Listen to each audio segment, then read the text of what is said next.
Now, let me explain this to you guys on our level of life, because this is all a colonization thing, meaning sperm cells on any level of life coming to an exhale or a dead world and resurrecting it is a colonization thing. And so from there, you get the life inside that world or body as it's developing. They do as they do and colonize the rest of the places. And so let's explain it on our level of life.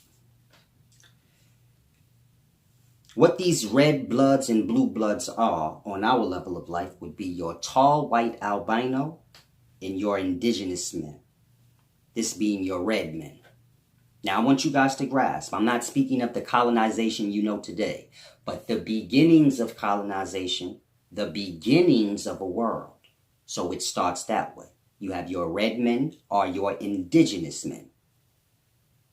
If you look at me, I'm almost red. So you don't have to get lost, but you have your red men and your tall white albino. Now, your tall white albino is what colonizes every continent in this place we know, which is the world. And so you have all the continents you have with the red men or indigenous men living there. This is the beginnings. Then you have your tall white albinos coming from the far north, which is the upper parts of the body, our world, meaning from the north of our world, they come down. They begin to colonize each continent. Now, how colonization works is a process. And so I'm assuming what they would do is take a few from each continent, so let's say, meaning you got a continent full of indigenous men. And so these tall white albino in the beginning, first colonization, would take a few of them, let's say 100. And kind of, splice the genes, therefore they can mix the two. Probably mixing more of their genes than the indigenous man. So, the indigenous man, of course, is taught by them, kind of raised up. He can go back to his peoples and teach them and raise them up, colonizing them. You get it? In that same time, so you can say this baby will develop, that will be mixed. It will be half tall white albino, half indigenous. You get it? Now, it'd probably be 2/3 albino and 1/3 indigenous. But so it will be left with the indigenous people as their ruler, so to say. You get it? Meaning this kid is half God. So you can say the tall albino will be talking to the indigenous men that they civilized in that way. This baby is a mixture of both. And so it's a God. It's mostly us. Leave it with you. You get it? And so, of course, like I said, they may do 100 like that. And so now they try to keep those babies when they grow up, keep them mixed breeding together.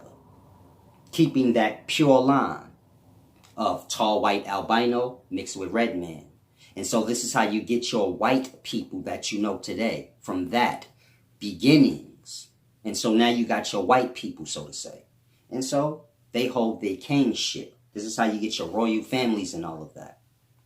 But of course, people are people, so they like who they like. So some of these mixed breed babies, they may still mixed breed, with the indigenous men. And so, of course, you're getting a large variety of different kinds or looks of people. This is how you begin to get nationality on a continent from all of that mixed breeding. But it is initially starting where, you pick a few out the bunch, kind of raise them up in intellect, and then you kind of impregnate them after, splicing the genes so that it won't kill them.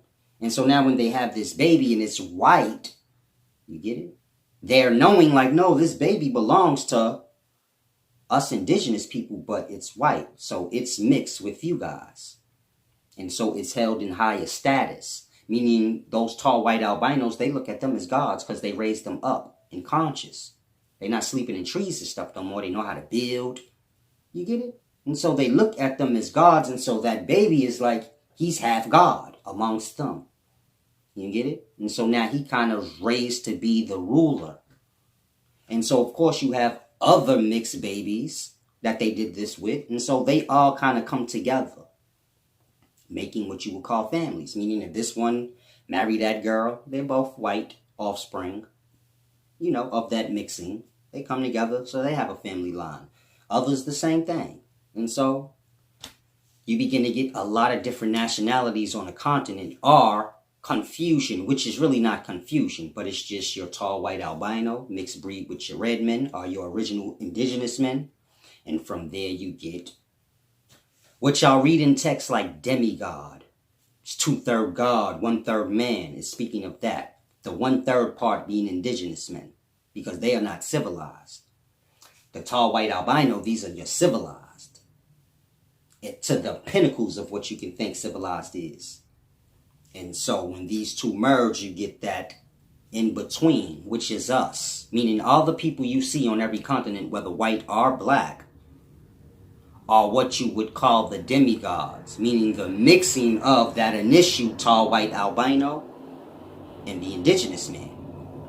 Now Europe, this is probably one of your first continents that was colonized. Meaning y'all associate Europe with white people, but that was...